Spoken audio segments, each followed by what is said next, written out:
And civil service exam 2006లో వచ్చింది. 4 years I was there with the help of the principal. అప్పుడు ఉన్న శర్మ గారి ప్రిన్సిపల్ గారు లేదా మిగిలిన లెక్చరర్స్ ఎలా వర్క్ చేస్తామంటే ఈవెన్ నైట్ 10 o'clock వరకు కూడా స్పెషల్ స్టడీ అవర్స్ పెట్టాము మనం. రాత్రి 10 గంటలు ఎవరికి పెళ్ళి కాలేదు, రాత్రి 10 వరకు కూడా స్కూల్లో అక్కడ ఉండి కాలేజీలో ఉండి వాళ్ళ స్టడీ అవర్స్ పెట్టి by the time we came out of that college 2006లో బయటకు వచ్చేసరికి ఎమ్మెల్యే గారు లెటర్ ఇచ్చినా కానీ మేము అడ్మిషన్ ఇవ్వలేదు. 430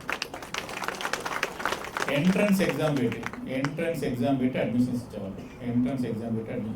మా పక్కన మేము వెళ్ళేసరికి ఒక ప్రైవేట్ కాలేజ్ ఉండేది, వాళ్ళు క్లోజ్ చేసుకుని వెళ్ళిపోయారు, ఇంకా స్టూడెంట్స్ ఎవరు రాకండి. That was the kind of thing అన్నమాట. సో అంత పట్టుదలగా చేయడం జరిగింది. ఇదంతా బ్యాక్గ్రౌండ్ ఎక్కడ స్టార్ట్ అయిందంటే సేమ్ ఇదే, ఎక్కడైతే నిలబడి నేను మాట్లాడుతున్నానో ఇదే ప్లేస్లో స్టార్ట్ అయింది. ఆ ధైర్యం అనేది ఇక్కడ నుంచి వచ్చింది. ఈ సమాజంలో ప్రతి ఒక్కరు కూడా ప్రతి సెక్షన్ ఆ బుక్లో నేను రాస్తాను. మహాభారతంలో చెప్తారు ఏంటంటే ఈ ప్రపంచంలో ఉన్నది ఏది కూడా మహాభారతంలో లేకుండా లేదని, అంటే everything is already there in Mahabharata.